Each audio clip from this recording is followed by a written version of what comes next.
Signore e signori, benvenuti a bordo. Il nostro volo diretto parte ora per il Giappone del XVII secolo. Destinazione lo shakuhachi del passato. Allacciate le cinture se siete sensibili ai colpi di flauto. Pronti al decollo?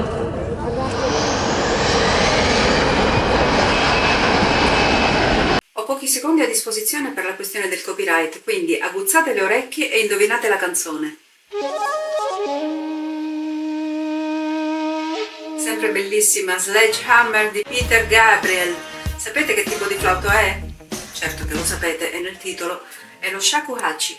E sapete qual è un pezzo con una linea di shakuhachi bellissima? È Nobody's Listening dei Linkin Park. Vi lascio il link in descrizione così poi ve l'andate a sentire o risentire. A me piace tantissimo. Lo shakuhachi lo suonavano strani personaggi con un cesto sulla testa. Guardate, questa è una scena dal videogioco Okami. L'avete mai giocato? Ma nella storia giapponese chi erano davvero questi personaggi? Perché oggi esistono ancora? Perché fanno musica elettronica? Come mai ne parliamo in un canale di tamburo?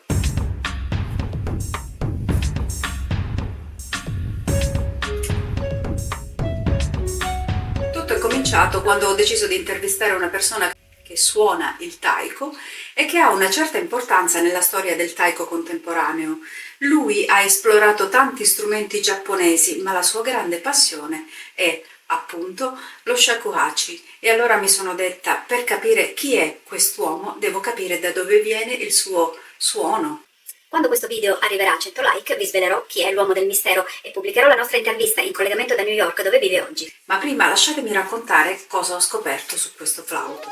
All'inizio del periodo Edo, in un Giappone che si chiude su se stesso sotto lo shogunato Tokugawa, cominciano a comparire figure misteriose per le strade e i villaggi. Vestono di scuro o di bianco, suonano un flauto di bambù e nascondono il volto sotto un cesto intrecciato. Vengono chiamati Komuso, monaci del vuoto. Appartengono a una setta un po' particolare, una setta zen che si chiama Fuke. Fuke era il nome del suo fondatore, un monaco del IX secolo, un tipo eccentrico su cui aleggiano varie leggende, il tipo che trasportava un cassone dicendo che era la sua bara, o rovesciava tavole pieni di cibo, o svegliava i suoi discepoli a sorpresa a qualsiasi ora con una campana. Gli insegnamenti buddisti di Fuke restano in sordina per secoli. Poi, nel periodo Edo, succede qualcosa.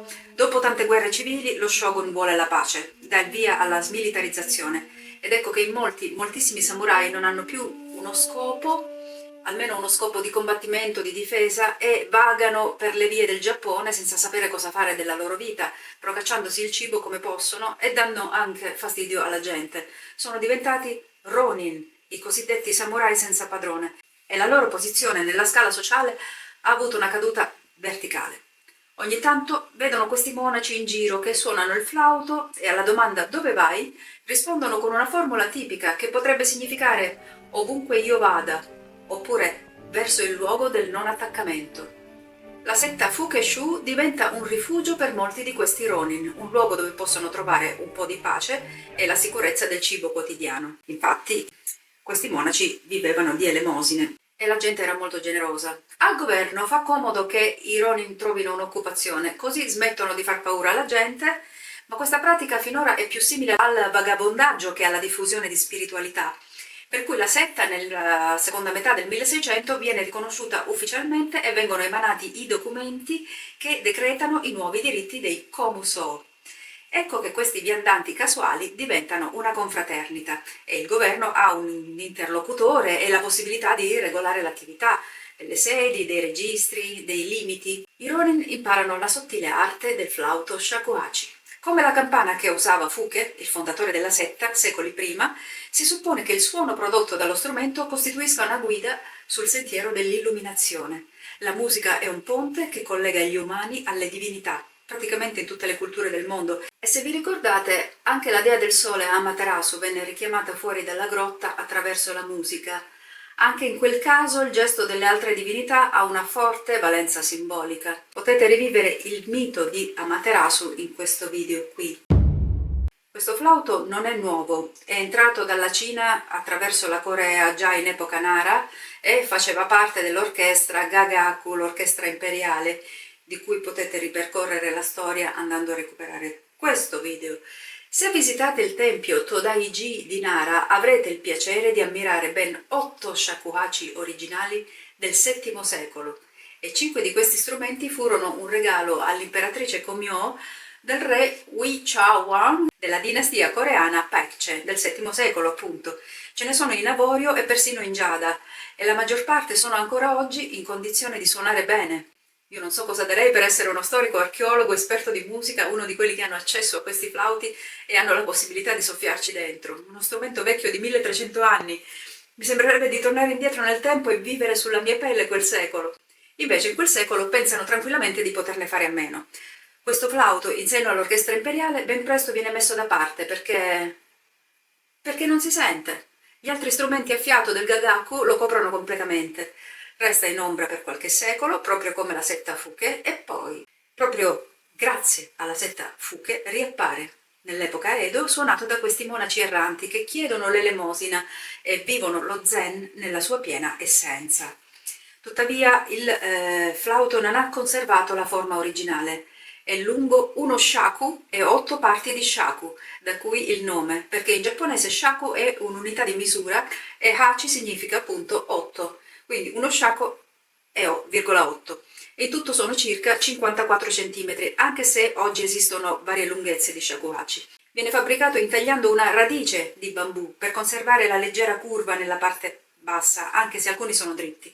Poi ha 4 fori davanti e non più 6 come nell'antichità e il bambù ha rigorosamente 3 nodi. Rispetto all'epoca in cui calcava le scene della corte imperiale, questo strumento non è più un gakki, cioè uno strumento musicale, ma adesso è uno hoki, cioè una bussola spirituale, il cui suono indica una via. Abbiamo visto la differenza tra gakki e hoki nel video sul tamburo spirituale contro il tamburo musicale. Ve lo metto qui. Potremmo dire uno strumento di meditazione, ma non dovete immaginare la meditazione come la facciamo noi in Europa oggi, tipo persone vagamente radical chic che si riuniscono per combattere il logorio della vita moderna. La meditazione in Giappone a quel tempo era una cosa popolare, un momento per strada, anche sentire un suono, sentirsi richiamati verso qualcosa di bello, avere uno slancio d'amore per il Buddha, vivere per un po' il distacco dal mondo materiale. Le note che le persone sentono per strada, infatti, non hanno una funzione di intrattenimento musicale, ma hanno lo scopo di smuovere qualcosa dentro, di toccare certe corde nell'animo umano. E per questo i monaci eseguono dei pezzi che non esistono nel repertorio del Giappone, ma che loro stessi compongono e che chiamano Honkyoku, cioè brani originali. Più che melodie sono paesaggi sonori, poche note, tanto spazio, un'attenzione radicale al colore e alla vibrazione del suono. Non ci sono virtuosismi, corse tra le scale, grappoli di note, motivetti riconoscibili, solo il coraggio di restare dentro un singolo tono e scavarci dentro. Da qui nasce Ichion Jōbutsu, un suono diventa Buddha, cioè raggiungere l'illuminazione con una sola nota. Un'idea semplice e vertiginosa allo stesso tempo, se perfezioni un suono, perfezioni te stesso. La tecnica usata si chiama Suizen, il soffiare zen o la meditazione tramite il soffio. Grazie al Suizen è facile fare la differenza tra suono e rumore.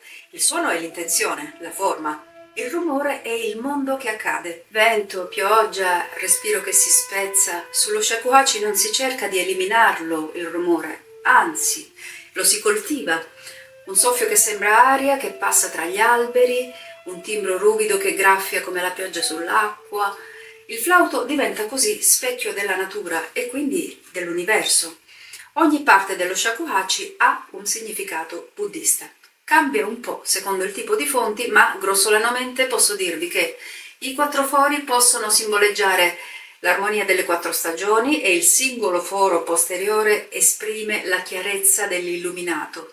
I 3 nodi di bambù rappresentano l'unità della buddhità, della pratica e della misericordia. L'apertura inferiore rappresenta il regno del grembo e della compassione. L'apertura superiore rappresenta il regno del diamante e della verità. L'imboccatura a forma di mezzaluna, sopra, esprime la chiarezza della realtà assoluta. Le vibrazioni del flauto sono viste come un microcosmo delle rotazioni della Terra e della Luna. Secondo altre interpretazioni, e io propendo per queste, i 5 fori, contando quindi quello dietro, sono una rappresentazione dei 5 elementi. I simboli non finiscono qui. Ogni accessorio dell'abito indossato dai Komuso ha un suo significato. Il più evidente è proprio il cesto che nasconde il volto, che rappresenta proprio la rinuncia all'identità. Ufficialmente dunque significa cancellare l'ego e abbandonare l'orgoglio mondano. Questi qui, il Tengai, il cesto, non se lo tolgono mai fuori dal loro tempio di riferimento. Nessuno li vede mai in faccia. La maggior parte di loro sono ex samurai. Vi ricordate quando per andare in qualunque posto bisognava ottenere ed esibire il Green Pass? Ecco, l'epoca Edo funziona più o meno allo stesso modo.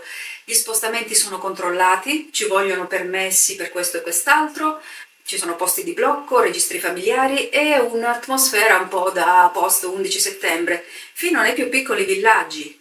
Dunque, ricapitolando, ex samurai, nessuno li vede mai in faccia, possono viaggiare senza essere sottoposti a controlli. Diventano quindi figure perfette per incarichi che richiedono discrezione.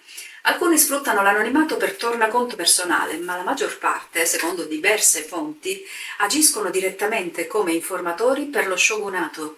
Viaggiano da una provincia all'altra, ascoltano, riportano ciò che hanno sentito e nessuno sa mai chi c'è sotto quel cesto.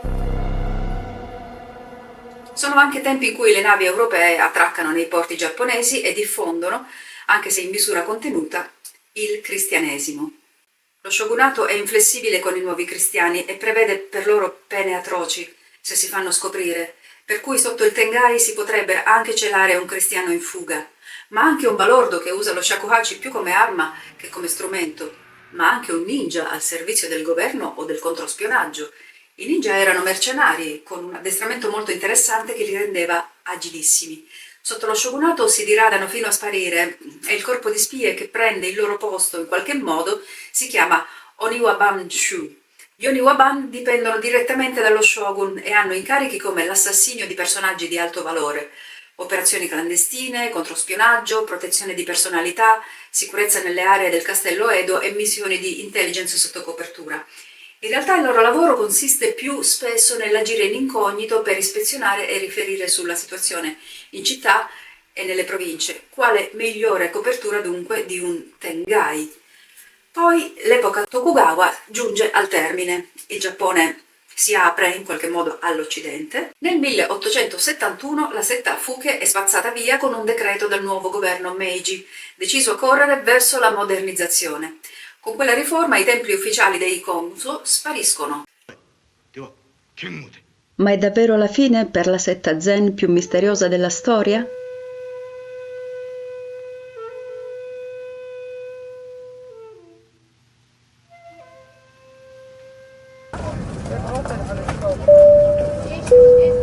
Signore e signori, grazie per aver scelto Taiko Airways. Dopo una breve tappa per riempire i serbatoi ed eseguire le verifiche di routine, partiremo per il presente, dove scopriremo se il bambù ha trovato nuovi palchi e nuovi fiati. Restate a bordo, il viaggio continua.